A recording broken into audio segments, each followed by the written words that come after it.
So what you can also do is you can go ahead and select out images that you have right here, just like this. And then what you can do is you can send it to Photoshop as batch to process it for batch effects.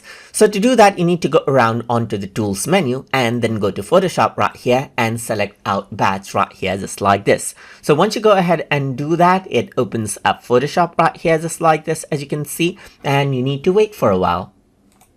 So once you go ahead and do that, you can see that batch window opens up, and you can see that the source is Bridge right here, just like this. So now you can go around and choose an action that you have right here. Let's say, for example, I'm going to go around onto Sepia toning right here as my batch effect. And I can also go ahead and choose a destination right here, just like this in a folder. So I'm going to go around and choose one right here. I'm going to go to my TuTube drive right here, just like this. And I'm going to go around under images. And then I'm going to go around under batch and select the folder right here.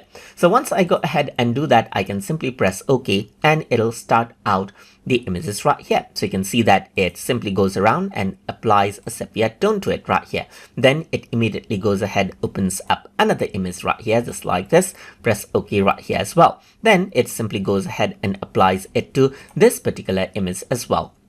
So you can simply go around and then click on save right here. So you can see that you simply need to go ahead and then save this out right here, and that is actually applied around over here, just like this. So one by one, you can see that all of the images around over here is applied just like this. So once you go ahead and do that, you can go around over here onto the batch right here, and then these are the effects that you have, just like this. So that is how you can go ahead and work around with the batch effect directly from Adobe Bridge.